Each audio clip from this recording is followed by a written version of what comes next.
ನಮಸ್ಕಾರ. ಕೊರೋನಾ ಎಚ್ಚರ ಮಧ್ಯಾಹ್ನದ ಬುಲೆಟಿನ್ಗೆ ಸ್ವಾಗತ. ನಾನು ಗೌತಮ್ ಶೆಟ್ಟಿ. ಬಂಟ್ವಾಳ ಟೋಟಲ್ ಆಗಿ ಸೀಲ್ ಡೌನ್ ಆಗಿದೆ. ಮಾತ್ರ ಅಲ್ಲ, ಈಗ ಮುಂದಿನ ಕ್ರಮಗಳು ಏನು ಅನ್ನುವಂತ ನಿಟ್ಟಿನಲ್ಲಿ ದೊಡ್ಡ ಮಟ್ಟದಲ್ಲಿ ಚರ್ಚೆ ಆಗ್ತಾ ಇದೆ. ಯಾಕಂತ ಹೇಳಿದ್ರೆ ಈಗ ಅನೇಕ ಪ್ರದೇಶಗಳನ್ನ, ಮುಖ್ಯವಾಗಿ ಕೆಳಗಿನಪೇಟೆ ಸಹಿತ ಅನೇಕ ಪ್ರದೇಶಗಳನ್ನ ಈಗ ಟೋಟಲ್ ಆಗಿ ಸೀಲ್ ಡೌನ್ ಮಾಡಿದ್ದಾರೆ. ಕಂಟೈನ್ಮೆಂಟ್ ಝೋನ್ ಅನ್ನುವಂತಹ ಘೋಷಣೆ ಕೂಡ ಆಗಿದೆ.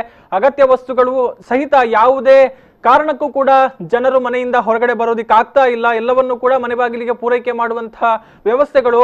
ಅದರ ನಡುವೆ ಈಗ ಸಂಸದರು ಜೊತೆಗೆ ಶಾಸಕರು ಸಹಿತ ಅಧಿಕಾರಿಗಳು ಸೇರಿ ಸಭೆಯನ್ನ ಮಾಡ್ತಾ ಇದ್ದಾರೆ.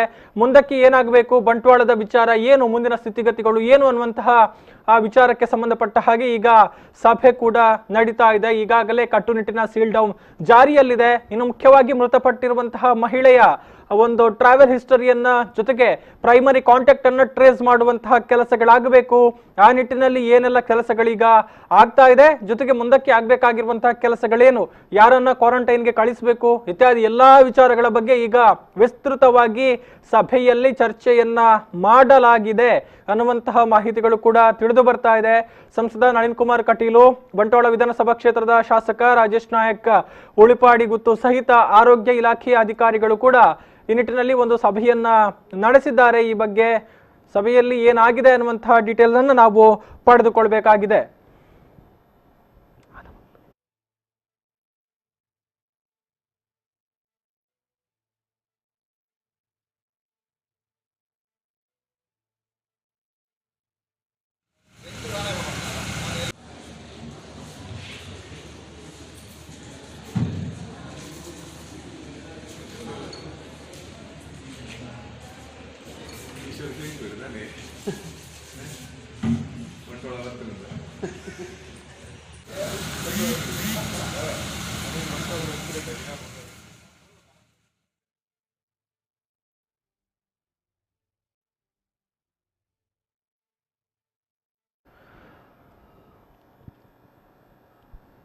ಎಸ್, ಹೆಚ್ಚಿನ ಮಾಹಿತಿ ಕೊಡ್ತಾರೆ. ಈ ಒಂದು ಸಭೆಗೆ ಸಂಬಂಧಪಟ್ಟ ಹಾಗೆ ಏನೆಲ್ಲ ಆಗಿದೆ, ಡೆವಲಪ್ಮೆಂಟ್ಗಳ ಬಗ್ಗೆ ಮಾತನಾಡೋದಕ್ಕೆ ಪ್ರತಿನಿಧಿ ಸಂದೀಪ್ ಸಾಲಿಯನ್ ಈಗ ನೇರ ಸಂಪರ್ಕದಲ್ಲಿದ್ದಾರೆ. ಹಲೋ ಸಂದೀಪ್. ನಮಸ್ತೆ ಗೌತಮ್. ಎಸ್, ಸಂಸದರು, ಸ್ಥಳೀಯ ಶಾಸಕರು ಜೊತೆಗೆ ಆರೋಗ್ಯ ಇಲಾಖೆಯ ಅಧಿಕಾರಿಗಳು ಸಭೆಯನ್ನ ನಡೆಸಿದ್ದಾರೆ. ಏನಾಗಿದೆ ಸಭೆಯಲ್ಲಿ, ಏನೆಲ್ಲ ವಿಚಾರಗಳು ಮುಖ್ಯವಾಗಿ ಪ್ರಸ್ತಾಪ ಆಗಿದೆ ಅನ್ನುವಂಥದ್ದು ಈಗ? ನಿನ್ನೇನು ಬಂಟ್ವಾಳದ ಒಂದು ಮಹಿಳೆ ಕೊರೋನಾ ಪೀಡಿತರಾಗಿ ಮೃತಪಟ್ಟಿದ್ದಾರೆ. ಆ ಹಿನ್ನೆಲೆಯಲ್ಲಿ ಇವತ್ತು ಸಂಸದರು ಆಗಿರುವಂತಹ ನಳಿನ್ ಕುಮಾರ್ ಕಟೀಲ್ ಹಾಗೂ ಬಂಟ್ವಾಳ ಶಾಸಕ ರಾಜೇಶ್ ನಾಯಕ್ ಅವರ ನೇತೃತ್ವದಲ್ಲಿ ಬಂಟ್ವಾಳ ತಾಲೂಕು ಆಡಳಿತದ ಎಲ್ಲ, ಅಂದ್ರೆ ತಹಶೀಲ್ದಾರ್ ಇರ್ಬೋದು, ಪುರಸಭಾಧಿಕಾರಿ ಮುಖ್ಯಾಧಿಕಾರಿ ಇರ್ಬೋದು, ಪೊಲೀಸ್ ಡಿವೈಎಸ್ಪಿ ಇರ್ಬೋದು, ಇವರೆಲ್ಲರ ನೇತೃತ್ವದಲ್ಲಿ ಇವತ್ತೊಂದು ದಿಢೀರ್ ಒಂದು ಸಭೆಯನ್ನು ತಾಲೂಕು ಕಚೇರಿಯಲ್ಲಿ ಸಂಸದರು ನಡೆಸಿದ್ದಾರೆ. ಅವರು ಈಗಾಗಲೇ ಈ ಸಂಬಂಧಪಟ್ಟಂತೆ ಅಂದ್ರೆ ಇಲ್ಲಿಗ ಏನ್ ನಿನ್ನೆ ಈ ಘಟನೆ ನಡೆದಿದೆ ಇದರ ಬಗ್ಗೆ ಸಂಪೂರ್ಣ ಒಂದು ಮಾಹಿತಿಯನ್ನು ಕೂಡ ಅಧಿಕಾರಿಗಳಿಂದ ಪಡೆದುಕೊಂಡಿದ್ದಾರೆ. ಮಾತ್ರ ಅಲ್ಲ, ಕೆಲವೊಂದು ಸೂಚನೆಗಳನ್ನು ಕೂಡ ಈ ಸಂದರ್ಭದಲ್ಲಿ ಅಧಿಕಾರಿಗಳಿಗೆ ನೀಡಿದ್ದಾರೆ. ಈಗಾಗಲೇ ಜಿಲ್ಲೆಯಲ್ಲಿ ಕಟ್ಟುನಿಟ್ಟಿನ ಕ್ರಮಗಳನ್ನು ಕೈಗೊಂಡಿದ್ರು ಕೂಡ ಅಂದ್ರೆ ಜನರು ಒಳಭಾಗದಲ್ಲಿ ಸಾಮಾನ್ಯ ಇಂಥ ಒಂದು ಲಕ್ಷಣಗಳು ಕಂಡು ಬಂದಾಗ ಯಾವುದೇ ರೀತಿ ವೈದ್ಯರನ್ನು ನೇರವಾಗಿ ಸಂಪರ್ಕಿಸದೇ ಇರುವುದರಿಂದ ಇಂಥ ಪ್ರಕರಣಗಳು ನಡೀತಾ ಇದೆ ಅನ್ನುವಂತ ಮಾತನ್ನು ಕೂಡ ಹೇಳಿದ್ದಾರೆ.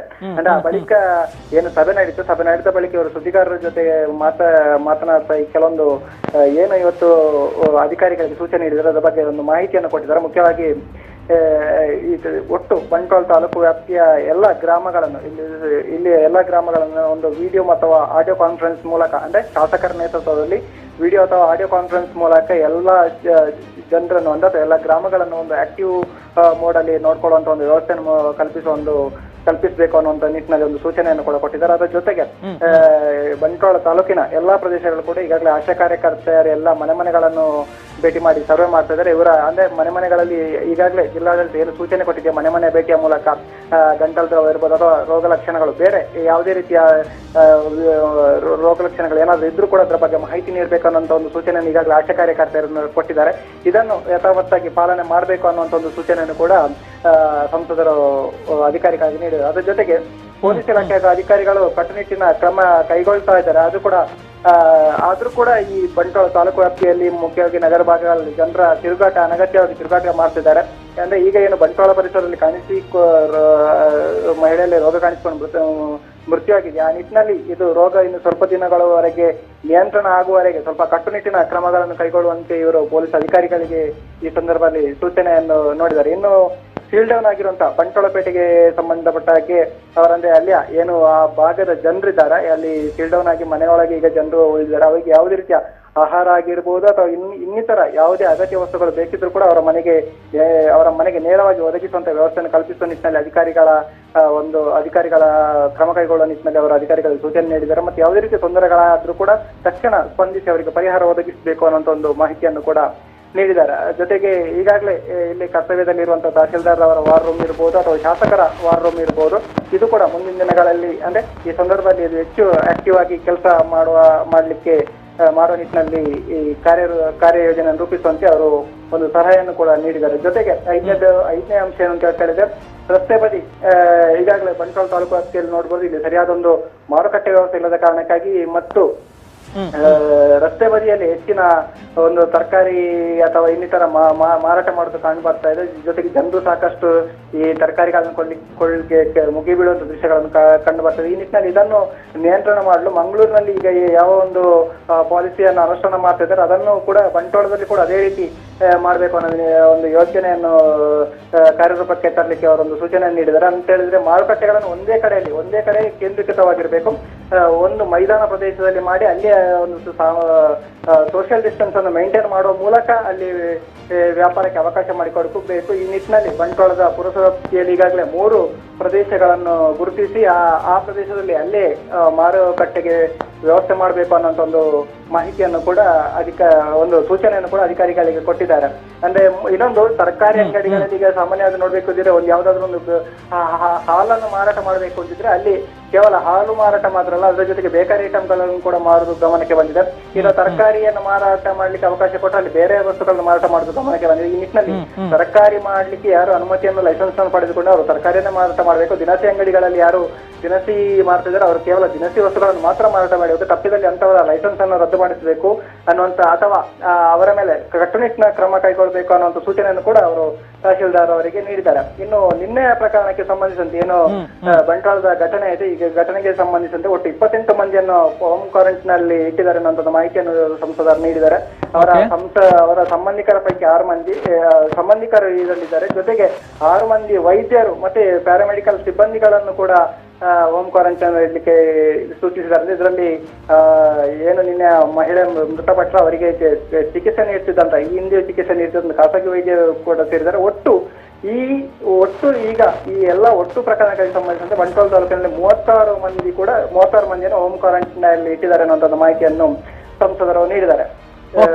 ಮತ್ತೆ ಇಲ್ಲಿ ನಿನ್ನೆ ಏನು ಘಟನೆ ಆಗಿದೆ, ಇದೊಂದು ತಾಲೂಕಿನ ಒಂದು ಸಣ್ಣ ಒಂದು ನಿರ್ಲಕ್ಷ್ಯ, ಅಂದ್ರೆ ತಾಲೂಕು ಅಂತಲ್ಲ ಒಟ್ಟು ನಮ್ಮ ಒಂದು ಸಣ್ಣ ನಿರ್ಲಕ್ಷ್ಯ ಅಂತ ಹೇಳಿ ಹೇಳ್ಬೋದು ಅನ್ನೋ ಮಾತನ್ನು ಹೇಳಿದ್ದಾರೆ. ಯಾಕಂತ ಹೇಳಿದ್ರೆ ಈಗಾಗಲೇ ಜಿಲ್ಲಾಡಳಿತ ಸಮರೋಪಾದಿಯಲ್ಲಿ ಕಾರ್ಯನಿರ್ವಹಿಸಿದ್ದು ಈಗಾಗಲೇ 12 ಮಂದಿ ಏನು ಆರಂಭದ ಹಂತದಲ್ಲಿ ಆಸ್ಪತ್ರೆಗೆ ದಾಖಲಾಗಿದ್ದಾರೆ, ಅವರೆಲ್ಲರೂ ಕೂಡ ಗುಣಮುಖರಾಗಿ ಆಗಿದ್ದಾರೆ. ಇದೊಂದು ಕೇವಲ ಒಂದು ಸಣ್ಣ ಒಂದು ಘಟನೆ. ಮನುಷ್ಯರಾದವರಿಗೆ ಎಂತಹ ಒಂದು ವೈರಸ್ಗಳು ಹರಡುವುದು ಸಾಮಾನ್ಯ. ಈ ಬ್ರಿಟನ್ ನಲ್ಲಿ ಅಲ್ಲಿ ಒಂದು ಪ್ರಧಾನಮಂತ್ರಿಗೆ ಇಂಥ ಸೋಂಕು ಹರಡಿದೆ. ಆ ನಿಟ್ಟಿನಲ್ಲಿ ಇದು ವೈರಸ್ ಹರಡ್ಲಿಕ್ಕೆ ಅದು ಜಾತಿ ಧರ್ಮ ಮತದ ಭೇದ ನೋಡುವುದಿಲ್ಲ. ಅದರಿಂದ ನಾವು ಎಷ್ಟು ಎಚ್ಚರಿಕೆ ಆಗಿರಬೇಕು ಅಷ್ಟು ಒಳ್ಳೇದು ಅನ್ನೋ ಮಾತನ್ನು ಸಂಸದರ ಸಂದರ್ಭದಲ್ಲಿ ಹೇಳಿದ್ದಾರೆ. ಯಾರು ಕೂಡ ಭಯ ಪಡುವಂತ ಅವಶ್ಯಕತೆ ಇಲ್ಲ, ಎಚ್ಚರಿಕೆಯಿಂದ ಇದ್ರೆ ಈ ಒಂದು ವೈರಾಣನ್ನು ಓಡಿಸ್ಲಿಕ್ಕೆ ಸಾಧ್ಯ ಇದೆ. ಎಲ್ಲರೂ ಜೊತೆಯಾಗಿ ಇದಕ್ಕೆ ಕೈ ಜೋಡಿಸಬೇಕು. ಮಾತ್ರ ಅಲ್ಲ, ಇಂಥ ಒಂದು ಸಂಶಯಗಳು ಸ್ವಯಂ ಆಗಿ ಬಂದಾಗ ಎಲ್ಲರೂ ಯಾವುದೇ ರೀತಿಯ ಭಯ ಪಡದೆ ವೈದ್ಯರ ಬಳಿ ಹೋಗಿ ಟೆಸ್ಟ್ ಮಾಡಿಸಬೇಕು. ಎಲ್ಲರೂ ಸ್ವಯಂ ಪ್ರೇರಿತರಾಗಿ ಕಾನೂನುಗಳನ್ನೆಲ್ಲ ಪಾಲನೆ ಮಾಡಬೇಕು ಅನ್ನೋಂಥ ಒಂದು ಮಾತನ್ನು ಕೂಡ ಈ ಒಂದು ಸಂದರ್ಭದಲ್ಲಿ ಸಂಸದರು ತಿಳಿಸಿದ್ದಾರೆ. ಗೌತಮ್, ಎಸ್, ಅಂದ್ರೆ ಇಲ್ಲಿ ಮುಂದಿನ ದಿನಗಳಲ್ಲಿ ಜಿಲ್ಲಾಡಳಿತದ ಕಾರ್ಯವೈಖರಿ ಹೇಗಿರುತ್ತೆ ಈ ಒಂದು COVID-19 ಗೆ ಸಂಬಂಧಪಟ್ಟಾಗ ಇದರ ಬಗ್ಗೆ ಏನಾದ್ರೂ ಮಾತನಾಡಿದಾರ? ಯಾಕೆ ಅಂತ ಹೇಳಿದ್ರೆ ಅಂದ್ರೆ ಈವರೆಗೆ ಏನು ಮಾಸ್ಟರ್ ಬಂದವರನ್ನ ಹೋಮ್ ಕ್ವಾರಂಟೈನ್ ನಲ್ಲಿ ಇರಿಸಲಾಗ್ತಾ ಇತ್ತು, ಅವರ ಕೈಗೆ ಸೀಲನ್ನ ಕೂಡ ಹಾಕಲಾಗಿತ್ತು. ಆದ್ರೆ ಈ ಒಂದು ಪ್ರಕರಣಕ್ಕೆ ಸಂಬಂಧಪಟ್ಟ ಹಾಗೆ ಮೃತಪಟ್ಟಿರುವಂತಹ ಮಹಿಳೆಯ ಮಗ ಬಂದಿರುವಂತದ್ದು ಫೆಬ್ರವರಿ 13ನೇ ತಾರೀಕು ನಮಗೆ ಲಭಿಸಿರುವಂತಹ ವಿಚಾರ. ಅಂದ್ರೆ ಅಂತಹ ಸಂದರ್ಭದಲ್ಲಿ ಬಂದಂತವರಿಗೆ ವ್ಯವಸ್ಥೆಗಳು ಏನು, ಅಥವಾ ಈ ರೀತಿ ಯಾರೆಲ್ಲ ವಿದೇಶದಿಂದ ಬಂದಿದ್ದಾರೋ ಅವರೆಲ್ಲರನ್ನು ಕೂಡ ಒಂದು ಸಂಪರ್ಕಿಸಿ ಅವರ ತಪಾಸಣೆಯನ್ನ ಮಾಡಬೇಕು, ಕೇವಲ ಲಕ್ಷಣಗಳು ಅಥವಾ ಸೋಂಕು ಕಾಣಿಸಿಕೊಂಡವರಿಗೆ ಮಾತ್ರ ಮಾಡುವಂತದ್ದಲ್ಲ ಅನ್ನುವಂತಹ ಒಂದು ಅಭಿಪ್ರಾಯಗಳು ಈಗ ಸಾರ್ವಜನಿಕ ವಲಯದಲ್ಲಿ ಏನು ದಟ್ಟವಾಗಿ ಕೇಳಿ ಬರ್ತಾ ಇದೆ. ಸೊ ಆ ನಿಟ್ಟಿನಲ್ಲಿ ಏನಾದ್ರೂ ಸುಳಿವನ್ನ ಅಥವಾ ಮಾತುಗಳನ್ನ ಆಡಿದ್ದಾರ ಸಂಸದರು ಅನ್ನುವಂಥದ್ದು ಈಗ ಜಿಲ್ಲಾ ಮಟ್ಟಕ್ಕೆ ಸಂಬಂಧಪಟ್ಟಂತೆ ಯಾವುದೇ ರೀತಿಯ ಮಾಹಿತಿಗಳನ್ನಿಲ್ಲ. ಆದ್ರೆ ಅವರು ಸ್ಪಷ್ಟವಾಗಿ ಹೇಳಿರುವಂತದ್ದಷ್ಟೇ, ಅಂದ್ರೆ ಇಲ್ಲಿ ಜಿಲ್ಲಾಡಳಿತ ಇದಕ್ಕೆ ಬೇಕಾದಂತ ಎಲ್ಲಾ ರೀತಿಯ ವ್ಯವಸ್ಥೆಗಳನ್ನು ಮಾಡ್ತದೆ. ಅದೇನೋ ಸಣ್ಣ ಒಂದು ನಿರ್ಲಕ್ಷ್ಯದಿಂದಾಗಿಂತ ಘಟನೆ ಆಗಿದೆ. ಆ ನಿಟ್ಟಿನಲ್ಲಿ ಸಾರ್ವಜನಿಕರೇ ಸ್ವಯಂ ಪ್ರೇರಿತರಾಗಿ ಈ ಜಿಲ್ಲಾಡಳಿತ ಏನೋ ಕ್ರಮವನ್ನು ಕೈಗೊಳ್ತಾ ಇದೆಯಾ, ಕಟ್ಟುನಿಟ್ಟಿನ ಕ್ರಮ ಕೈಗೊಳ್ತಾ ಇದೆ. ಅದಕ್ಕೆ ಸಾರ್ವಜನಿಕರು ಕೂಡ ಸ್ವಲ್ಪ ಸ್ಪಂದನೆ ಮಾಡಬೇಕು. ಯಾಕಂದ್ರೆ ಸಾರ್ವಜನಿಕರ ಸ್ಪಂದನೆ ಇಲ್ಲದೆ ಯಾವುದೇ ರೀತಿಯ ಕಾರ್ಯಯೋಜನೆಗಳನ್ನು ಕೈಗೊಂಡು ಕೂಡ ಅದು ಪ್ರಯೋಜನ ಆಗುದಿಲ್ಲ. ಆದ್ರಿಂದ ಜನರೇ ಸ್ವಯಂ ಪ್ರೇರಿತರಾಗಿ ಮನೆಯಿಂದ ಹೊರಗೆ ಬರದೆ ಅಥವಾ ಯಾವಾಗ ಹೊರಗೆ ಬಂದರೂ ಕೂಡ ಅಲ್ಲಿ ಸಾಮಾಜಿಕ ಅಂತರವನ್ನು ಕಾಪಾಡಿಕೊಂಡೇ ವ್ಯವಹಾರಗಳನ್ನು ಮಾಡಿದ್ರೆ ಇದನ್ನು ಸಂಪೂರ್ಣವಾಗಿ ನಿಯಂತ್ರಿಸಲಿಕ್ಕೆ ಸಾಧ್ಯ ಇದೆ. ಯಾಕಂದ್ರೆ ಇದೊಂದು ಅಂತ ಭಯಪಡುವಂತ ಒಂದು ದೊಡ್ಡ ಏನಿದಲ್ಲ, ನಾವು ಅದು ಎಷ್ಟು ಜಾಗ್ರತೆಯನ್ನು ಮುನ್ನೆಚ್ಚರಿಕೆಯನ್ನು ವಹಿಸ್ಕೊಳ್ಳಿಕ್ಕೆ ಅಂತ ಸಂದರ್ಭದಲ್ಲಿ ರೋಗ ಇದನ್ನು ನಿಯಂತ್ರಣ ಮಾಡ್ಲಿಕ್ಕೆ ಸಾಧ್ಯ ಇದೆ ಅನ್ನುವಂತ ಮಾತನ್ನು ಹೇಳಿದ್ರೆ, ಇನ್ನು ಇದಕ್ಕಿಂತ ಮೊದಲು ಬಂದವರಿಗೆ ಅಥವಾ ಈ ಸಂದರ್ಭದಲ್ಲಿ ಈಗ ಏನು ಮಾರ್ಚಿನ ಮೊದಲು ಏನು ವಿದೇಶದಿಂದ ಬಂದವರಿಗೆ ಇಂಥವ್ರಲ್ಲಿ ಇದೆಯಾ ಈ ಬಗ್ಗೆ ಯಾವುದೇ ಒಂದು ಅವರು ಮಾಹಿತಿಯನ್ನು ನೀಡಲಿಲ್ಲ. ಆದ್ರೆ ಈಗ ನಿನ್ನೆ ಏನು ಈ ಮಹಿಳೆ ಮೃತಪಟ್ಟಿದ್ದಾರೆ, ಅವರಿಗೆ ಸಂಬಂಧಪಟ್ಟಾಗಿ ಅವರ ಮಗೆ ಈಗ ಹೊರ ದೇಶದಿಂದ ಬಂದಿದ್ದಾರೆ, ಅಥವಾ ಅವರ ಮಹಿಳೆ ಎಲ್ಲೆಲ್ಲಿಗೆ ಹೋಗಿದ್ದಾರೆ ಇದರ ಒಂದು ಟ್ರಾವೆಲ್ ಲಿಸ್ಟ್ ಅನ್ನು ಕೂಡ ತೆಗೆಯುವಂತ ಕೆಲಸ ಆಗಿದೆ. ಮಾತ್ರ ಅಲ್ಲ, ಈ ಬಗ್ಗೆ ಈ ಮಹಿಳೆ ಅವರು ಎಲ್ಲಿಗೆ ಹೋಗಿದ್ದಾರೆ, ಯಾರನ್ನು ಸಂಪರ್ಕ ಮಾಡಿದ್ದಾರೆ, ಇವರ ಒಂದು ಲಿಸ್ಟ್ ಅನ್ನು ತೆಗೆಯುವ ಪ್ರಯತ್ನ ಮಾಡಿದ್ದಾರೆ. ಮತ್ತು ಪ್ರಯತ್ನ ಅಲ್ಲೇ ಆಗ್ತಾ ಇದೆ. ಮಾತ್ರ ಅಲ್ಲ, ಇದನ್ನು ಅಧಿಕಾರಿಗಳು ಪರಿಶೀಲನೆ ಮಾಡ್ತಿದ್ದಾರೆ. ಮುಂದಿನ ದಿನಗಳಲ್ಲಿ ಈ ಬಗ್ಗೆ ಅವರು ಸಂಪೂರ್ಣವಾದ ಒಂದು ಸವಿವರದ ಮಾಹಿತಿಯನ್ನು ಜಿಲ್ಲಾಡಳಿತ ಕೊಡ್ತದೆ ಅನ್ನುವಂತ ಮಾತನ್ನು ಸಂಸದರ ಸಂದರ್ಭದಲ್ಲಿ ಹೇಳಿದ್ದಾರೆ. ಎಸ್ ಸಂದೀಪ್, ಇಲ್ಲಿ ಮತ್ತೊಂದು ವಿಚಾರ ಅಥವಾ ಇರುವಂತಹ ಒಂದು ಮಾಹಿತಿ ಹರಿದಾಡ್ತಾ ಇದೆ. ಏನು ಅಂತ ಹೇಳಿದ್ರೆ, ಆ ಒಂದು ಮಹಿಳೆಯನ್ನ ಆಸ್ಪತ್ರೆಗೆ ದಾಖಲು ಮಾಡಿದಂತಹ ಆಂಬ್ಯುಲೆನ್ಸ್ ನ ಬಗ್ಗೆ ಕೆಲವೊಂದು ಗೊಂದಲಗಳಿದೆ. ಆ ಬಗ್ಗೆ ಅನೇಕ ಮಾಹಿತಿಗಳು ಹರಿದಾಡ್ತಾ ಇದೆ. ಅದರ ಜೊತೆಗೆ ಆ ಒಂದು ಆಂಬ್ಯುಲೆನ್ಸ್ ನ ಸಹಾಯಕ ಈಗ ನಾಪತ್ತೆಯಾಗಿದ್ದಾನೆ ಎನ್ನುವಂತ ನಿಟ್ಟಿನಲ್ಲಿ ಕೂಡ ಮಾಹಿತಿಗಳು ಹರಿದಾಡ್ತಾ ಇರುವಂತದ್ದು. ಸೊ ಈ ಬಗ್ಗೆ ಏನಿದೆ ಸ್ಪಷ್ಟವಾದ ಮಾಹಿತಿ ಅನ್ನುವಂಥದ್ದು? ಅಂದ್ರೆ ಇದೊಂದು ಸಾಮಾಜಿಕ ಜಾಲತಾಣಗಳಲ್ಲಿ ನಿನ್ನೆಯಿಂದ ಇಂಥ ಒಂದು ಮಾಹಿತಿಗಳ ಹರಿದಾಡಿದೆ. ಈ ಬಗ್ಗೆ ತಾಲೂಕಾಡಳಿತ ಆಗಲಿ ಅಥವಾ ಜಿಲ್ಲಾಡಳಿತದಲ್ಲಿ ಯಾವುದೇ ರೀತಿ ಒಂದು ಸ್ಪಷ್ಟವಾದ ಮಾಹಿತಿಯನ್ನು ನೀಡಲಿಕ್ಕೆ ನಿರಾಕರಣೆ ಮಾಡಿದ್ದಾರೆ. ಯಾಕಂತ ಹೇಳಿದ್ರೆ ಇದು ಸ್ವಲ್ಪ ಜನರಲ್ಲಿ ಇನ್ನಷ್ಟು ಆತಂಕ ನೋಟಾಕುವ ನಿಟ್ಟಿನಲ್ಲಿ ಇಂತಹ ಮಾಹಿತಿ ನೀಡಿಲ್ಲ. ಇಲ್ಲಿ ಕೂಡ ನಾವು ಈ ಬಗ್ಗೆ ಸಂಸದರನ್ನು ಪ್ರಶ್ನೆ ಮಾಡಿದಾಗ ಅವರು ಹೇಳಿದ್ದಾರೆ, ಈ ಬಗ್ಗೆ ಎಲ್ಲಾ ರೀತಿಯ ಏನು ನಿನ್ನೆ ಘಟನೆಗೆ ಸಂಬಂಧಪಟ್ಟಂತೆ ಏನೆಲ್ಲ ಗೊಂದಲಗಳಿವೆ ಈ ಬಗ್ಗೆ ನಾವು ಅಧಿಕಾರಿಗಳ ಜೊತೆ ಸೇರಿ ಕೂಲಂಕುಷವಾಗಿ ಇದನ್ನು ಪರಿಶೀಲನೆ ಮಾಡ್ತೇವೆ. ಮುಂದಿನ ದಿನಗಳಲ್ಲಿ ಇದರ ಬಗ್ಗೆ ನಾವು ಮಾಹಿತಿಯನ್ನು ನೀಡ್ತೇವೆ ಅನ್ನುವಷ್ಟು ಮಾತ್ರ ಹೇಳಿದ್ದಾರೆ. ಇನ್ನು ನಿನ್ನೆ ಏನು ಮಹಿಳೆಯನ್ನು ಯಾವುದೇ ಒಂದು ಸುರಕ್ಷಿತವಾದಂತ ಅಂದ್ರೆ COVID-19 ಪಾಸಿಟಿವ್ ಅಂತ ಗೊತ್ತಾದ ಬಳಿಕ ಅವರನ್ನು ಒಂದು ವಿಶೇಷವಾದ ಇದರಲ್ಲಿ ಆಂಬುಲೆನ್ಸ್ ಅಲ್ಲಿ ಕೊಂಡೊಂದು ವ್ಯವಸ್ಥೆ ಮಾಡಲಿಲ್ಲ. ಇದರಿಂದಾಗಿ ಚಾಲಕನಿಗೆ ಮತ್ತು ಅವರ ಸಹಾಯಕನಿಗೆ ಬರ್ಬೋದು ಮತ್ತು ಸಹಾಯಕ ತಪ್ಪಿಸಿಕೊಂಡಿರುವಂತ ಮಾಹಿತಿ ಸಾಮಾಜಿಕ ಜಾಲತಾಣದಲ್ಲಿ ಹರಡ್ತಾ ಇದೆ. ಈ ಬಗ್ಗೆ ಸಂಬಂಧಪಟ್ಟ ಅಧಿಕಾರಿಗಳ ಯಾವುದೇ ರೀತಿಯ ಮಾಹಿತಿಯನ್ನು ನೀಡಲಿಕ್ಕೆ ನಿರಾಕರಣೆ ಮಾಡಿದ್ದಾರೆ. Gautam, yes, thank you Sandeep ತಮ್ಮ ವಿಸ್ತೃತ ಮಾಹಿತಿಗಾಗಿ. ಎಸ್, ಇದು ಇವತ್ತು ಬಂಟ್ವಾಳದಲ್ಲಿ ನಡೆದಿರುವಂತಹ ಸಭೆಗೆ ಸಂಬಂಧಪಟ್ಟ ಹಾಗೆ ನಮ್ಮ ಪ್ರತಿನಿಧಿ ಕೊಟ್ಟಿರುವಂತಹ ಮಾಹಿತಿ. ಸಂಸದರು ಜೊತೆಗೆ ಸ್ಥಳೀಯ ಶಾಸಕರು ಜೊತೆಗೆ ಆರೋಗ್ಯ ಇಲಾಖೆಯ ಅಧಿಕಾರಿಗಳು ಸಭೆಯನ್ನ ಮಾಡಿದ್ದಾರೆ. ಏನಾಗಿದೆ, ಏನಾಗಬೇಕಾಗಿದೆ ಮುಂದಿನ ದಿನಗಳಲ್ಲಿ ಬಂಟ್ವಾಳಕ್ಕೆ ಸಂಬಂಧಪಟ್ಟ ಹಾಗೆ ಎನ್ನುವಂತ ನಿಟ್ಟಿನಲ್ಲಿ ಚರ್ಚೆಗಳನ್ನ ಈ ಒಂದು ಸಭೆಯಲ್ಲಿ ನಡೆಸಲಾಗಿದೆ.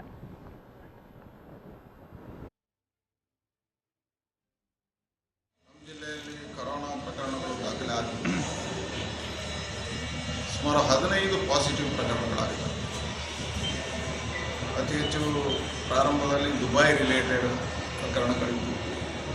ಇದರಲ್ಲಿ ಪ್ರಾರಂಭದಲ್ಲಿ ಬಂದಾಗ 4 ಕಾಸುಗಳು, 1 ಬಡ್ಕಳ ಈ ರೀತಿ ಇತ್ತು.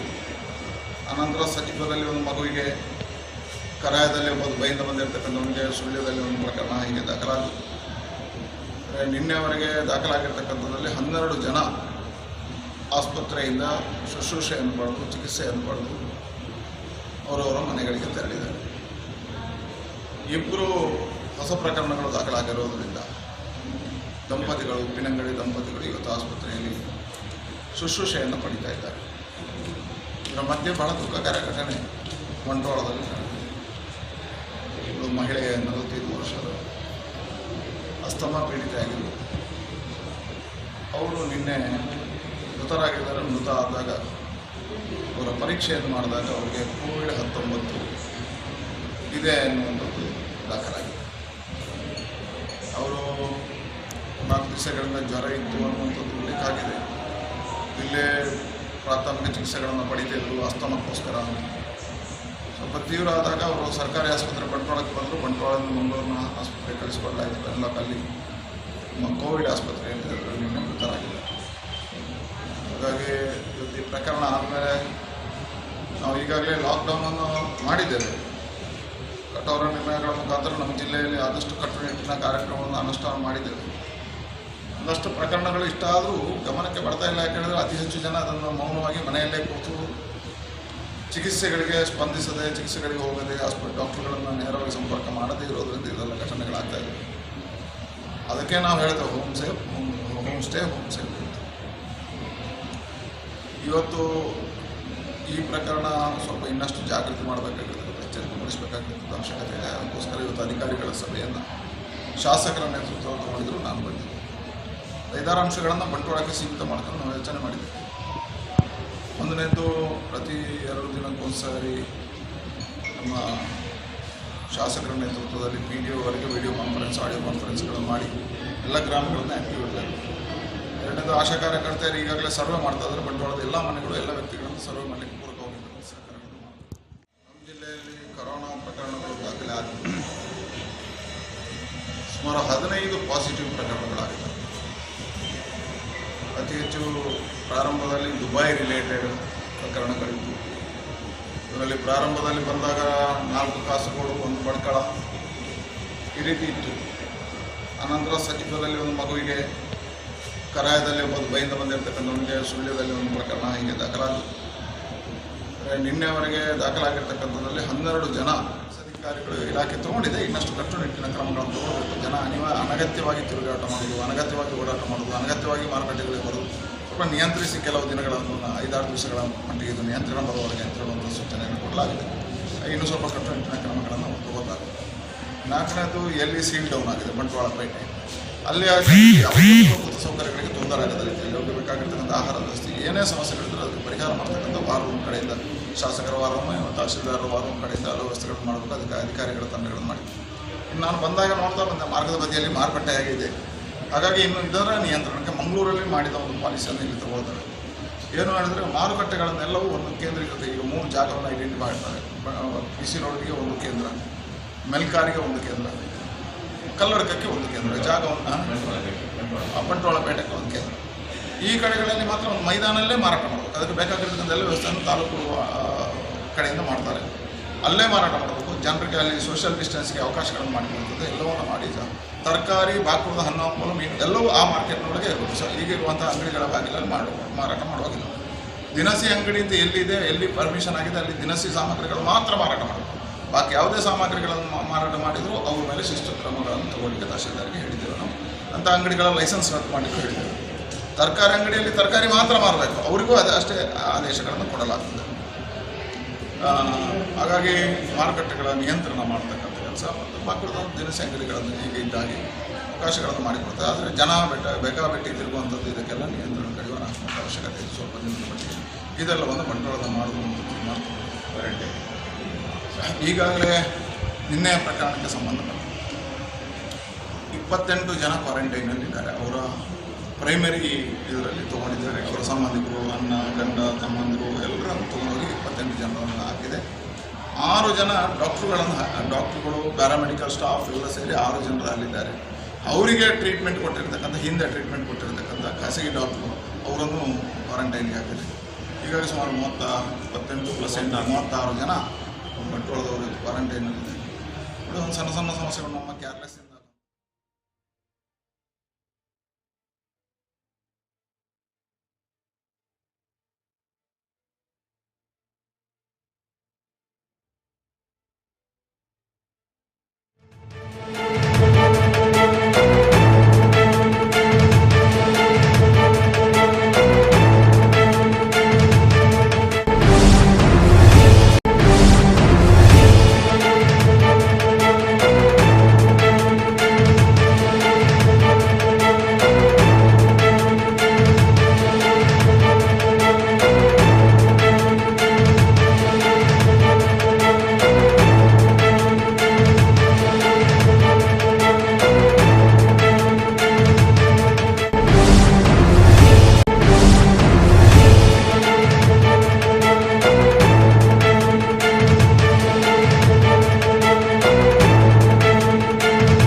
ಅವ್ಯವಸ್ಥೆಯಿಂದ ಕೂಡಿದ್ದ ಕುಂದಾಪುರದ ಸಂಗಮ್ ತಾತ್ಕಾಲಿಕ ಮೀನು ಮಾರುಕಟ್ಟೆಯ ಅವ್ಯವಸ್ಥೆಗಳನ್ನ ಈಗ ಸರಿಪಡಿಸಲಾಗಿದೆ.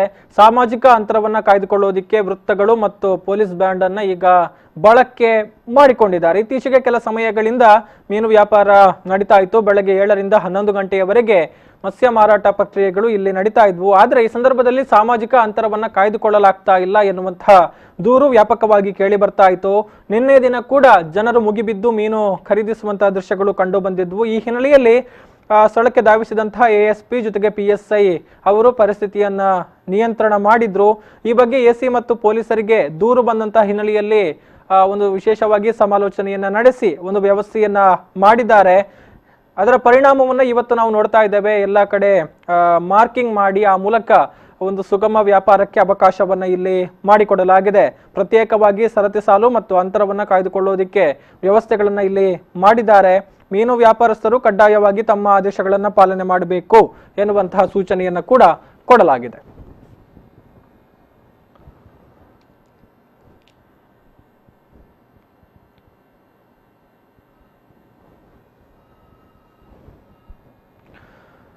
ಹೆಚ್ಚಿನ ಡೀಟೇಲ್ಸ್ ಕೊಡ್ತಾರೆ ಪ್ರತಿನಿಧಿ ಶ್ರೀಕಾಂತ್ ಹೆಮ್ಮಾಡಿ. ಹಲೋ ಶ್ರೀಕಾಂತ್.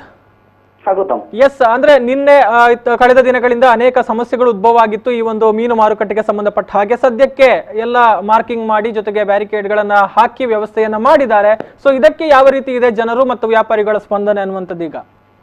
ಹೌದು ಗೌತಮ್, ಏನು ಒಂದು ಲಾಕ್ಡೌನ್ ಆದೇಶ ಜಾರಿಯಾದ ಬೆನ್ನಲ್ಲೇ ಕುಂದಾಪುರದ ಪೇಟೆಯಲ್ಲಿರ್ತಕ್ಕಂತಹ ಮೀನು ಮಾರುಕಟ್ಟೆಯಲ್ಲಿ ಮೀನು ಮಾರಾಟವನ್ನ ಮೀನು ಮಾರುಕಟ್ಟೆಗೆ ಸಂಪೂರ್ಣವಾಗಿ ಒಂದು ನಿರ್ಬಂಧವನ್ನ ಹೇರಲಾಗಿತ್ತು. ಆ ಬಳಿಕ ಇಲ್ಲಿನ ಪೇಟೆಯ ಸಮೀಪದಲ್ಲಿ ಇರ್ತಕ್ಕಂಥ ಸಂಗಮ್ ಜಂಕ್ಷನ್ ನಲ್ಲಿ ಮೀನು ವ್ಯಾಪಾರಸ್ಥರು ಸಂಗಮ್ ಜಂಕ್ಷನ್ ನಲ್ಲಿನ ರಸ್ತೆ ಬದಿಯಲ್ಲೇ ಕೂಡ ಮೀನು ವ್ಯಾಪಾರಸ್ಥರು ಮೀನು ಮಾರಾಟವನ್ನ ಮಾಡ್ತಾ ಇದ್ರು. ಆದ್ರೆ ಆ ಬಳಿಕ ಏನು ಒಂದು ಅಲ್ಲಿ ಸಾಕಷ್ಟು ಜನಸಂದಣಿ ಕಿಕ್ಕಿರಿದು ಜನರು ತುಂಬಿಕೊಂಡಿದ್ರಿಂದಾಗಿ ಎಲ್ಲೋ ಒಂದ್ ಕಡೆಯಲ್ಲಿ ಸಾಮಾಜಿಕ ಅಂತರವನ್ನ ಕಾಯ್ದುಕೊಳ್ಳಲು ಸಂಪೂರ್ಣವಾಗಿ ವಿಫಲವಾಗಿರ್ತಕ್ಕಂಥದ್ದು.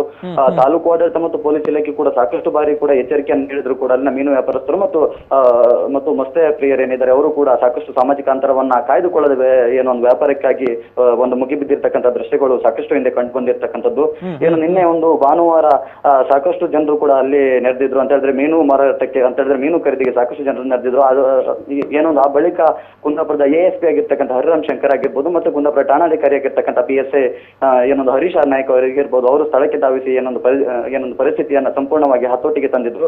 ಆ ಬಳಿಕ ಸಾಕಷ್ಟು ಕೂಲಂಕುಷವಾಗಿ ಅಧ್ಯಯನ ನಡೆಸಿರ್ತಕ್ಕಂಥ ತಾಲೂಕು ಆಡಳಿತ ಪೊಲೀಸ್ ಇಲಾಖೆ ಮತ್ತು ಪುರಸಭೆ ಅಲ್ಲಿ ಒಂದು ಸಾಮಾಜಿಕ ಅಂತರವನ್ನ ಕಾಯ್ದುಕೊಳ್ಳಲು ಒಂದು ಮಾರ್ಗಸೂಚಿಯನ್ನು ಅಳವಡಿಸಿದ್ರು. ನಿನ್ನೆ ರಾತ್ರಿಯಿಂದಲೇ ಕೂಡ ಏನೊಂದು ರಾಡ್ ಗಳನ್ನ ಹೋಗಿದ್ದು ಅಲ್ಲಿ ಪೊಲೀಸ್ ಬ್ಯಾಂಡ್ ಗಳನ್ನ ಕಟ್ಟಿ ಒಂದು ವೃತ್ತವನ್ನು ನಿರ್ಮಿಸಿ ಅಲ್ಲಿ ಸಾಮಾಜಿಕ ಅಂತರವನ್ನ ಕಾಯ್ದುಕೊಳ್ಳತಕ್ಕಂಥ ಒಂದು ವ್ಯವಸ್ಥೆಯನ್ನ ಕಲ್ಪಿಸಲಾಗಿತ್ತು. ಆ ನಿಟ್ಟಿನಲ್ಲಿ ನಿನ್ನೆ ತಡರಾತ್ರಿವರೆಗೂ ಕೂಡ ಕುಂದಾಪುರ ಪೊಲೀಸ್ ಇಲಾಖೆ ಆಗಿರ್ಬೋದು ಮತ್ತೆ ತಾಲೂಕು ಆಡಳಿತ ಆಗಿರ್ಬೋದು ಮತ್ತೆ ಏನೋ ಒಂದು ಪುರಸಭೆ ಆಗಿರ್ಬೋದು ಪುರಸಭೆ ಸಿಬ್ಬಂದಿಗಳು ನಿನ್ನೆ ರಾತ್ರಿವರೆಗೂ ಅಲ್ಲಿ ಒಂದು ಕೆಲಸವನ್ನ ಮಾಡಿದ್ರು, ಕೆಲಸ ಕಾರ್ಯಗಳನ್ನ ಮಾಡಿದ್ರು. ಆದ್ರೆ ಇವತ್ತು ಬೆಳಿಗ್ಗೆ ಕೂಡ ಅಲ್ಲಿ ಮೀನು ವ್ಯಾಪಾರಸ್ಥರು ಅಲ್ಲಿ ಕೂಡ ಬಂದಿದ್ರು. ಆದ್ರೆ ಮತ್ಸ್ಯಪ್ರಿಯರು ಕೂಡ ತಮ್ಮ ಮೀನುಗಳ ಖರೀದಿಗಾಗಿ ಅಲ್ಲಿ ಮುಗಿಬಿದ್ದಿರ್ತಕ್ಕಂಥದ್ದು. ಅಂದ್ರೆ ಸಾಮಾಜಿಕ ಅಂತರವನ್ನ ಸಾಕಷ್ಟು ಕೂಡ ಕಾಪಾಡಿಕೊಂಡು ಇಂದು ಸ್ಥಿತಿ ಸಾಕಷ್ಟು ತಿಳಿಯಾಗಿರ್ತಕ್ಕಂಥದ್ದು ಗೌತಮ್. ಒಟ್ಟಿನಲ್ಲಿ ಈ ಒಂದು ವ್ಯವಸ್ಥೆ ಏನಿದೆ ಅದು ಉಡುಪಿ ಜಿಲ್ಲೆಗೆ ಮಾದರಿಯಾಗಿರ್ತಕ್ಕಂಥ ಅಂತ ಹೇಳಿದ್ರೆ ಎಲ್ಲಿಯೂ ಕೂಡ ಮೀನು ಮಾರುಕಟ್ಟೆಯಲ್ಲಿ ಇಂಥ ವ್ಯವಸ್ಥೆಯನ್ನ ಕಲ್ಪಿಸಲಾಗಿಲ್ಲ. ಇದೇ ಪ್ರಥಮ ಬಾರಿಗೆ ಕುಂದಾಪುರದಲ್ಲಿ ಕಲ್ಪಿಸಲಾಗಿದೆ ಮತ್ತು ಇದು ಎಲ್ಲರಿಗೂ ಕೂಡ ಮಾದರಿಯಾಗಿರುವಂತದ್ದು ಗೌತಮ್. ಎಸ್, ಇನ್ನು ಲಾಕ್ಡೌನ್ ಗೆ ಸಂಬಂಧಪಟ್ಟ ಹಾಗೆ ಏನಾದ್ರೂ ಸಡಿಲಿಕೆಗಳಾಗಿದೆಯಾ? ಅಂದ್ರೆ ಏನು ಈಗಾಗಲೇ ಗ್ರೀನ್ ಝೋನ್ ನಲ್ಲಿರುವಂತಹ ಜಿಲ್ಲೆಗಳಲ್ಲಿ ಕೆಲವೊಂದು ವಿಚಾರಗಳಿಗೆ ವಿನಾಯಿತಿ ಈಗಾಗಲೇ ಸಿಕ್ಕಿದೆ ಅನ್ನುವಂಥದ್ದು, ಹಾಗೆ ಗ್ರಾಮೀಣ ಭಾಗಗಳಲ್ಲಿ ಯಾವುದಕ್ಕಾದ್ರೂ ಈಗ ವಿನಾಯಿತಿ ಸಿಕ್ಕಿದೆ ಅನ್ನುವಂಥದ್ದು ಶ್ರೀಕಾಂತ್? ಖಂಡಿತವಾಗಿ ಗೌತಮ್, ಒಂದು ಲಾಕ್ಡೌನ್ ಸಡಿಲಿಕೆಗೆ ಇವತ್ತು ಸಂಜೆ 4 ಗಂಟೆಗೆ ಕುಂದಾಪುರ ತಾಲೂಕು ಆಡಳಿತ ಒಂದು ಸಭೆಯನ್ನ ಕರೆದಿರ್ತಕ್ಕಂಥದ್ದು. ಕುಂದಾಪುರ ಸಹಾಯಕ ಆಯುಕ್ತರಾಗಿರ್ತಕ್ಕಂಥ ಕೆ ರಾಜು ಅವರ ನೇತೃತ್ವದಲ್ಲಿ ಈ ಒಂದು ಸಭೆ ಇಂದು ಸಂಜೆ 4 ಗಂಟೆಗೆ ತಾಲೂಕು ಕಚೇರಿಯ ಸಭಾಂಗಣದಲ್ಲಿ ನಡೆದಿರ್ತಕ್ಕಂಥ ಏನೊಂದು ನಡಿಬೇಕಿದೆ. ಆದ್ರೆ ಅಲ್ಲಿ ಯಾವುದೇ ರೀತಿಯಾಗಿರ್ತಕ್ಕಂಥ ಸಾಧಕ ಬಾಧಕ ವಿಷಯಗಳ ಕುರಿತು ಚರ್ಚಿಸಿ ಮುಂದಿನ ನಿರ್ಧಾರವನ್ನು ಅಧಿಕಾರಿಗಳು ಕೈಗೊಳ್ತಾರೆ ಅಂತಕ್ಕಂಥ ಮಾತನ್ನ ಈಗಾಗಲೇ AC ಅವರು ಮಾಧ್ಯಮಗಳಿಗೆ ಪ್ರತಿಕ್ರಿಯೆಯನ್ನ ಕೊಟ್ಟಿರುವಂತದ್ದು Gautam. Yes, thank you Srikanth ತಮ್ಮೆಲ್ಲ ಡೀಟೇಲ್ಸ್ಗಾಗಿ.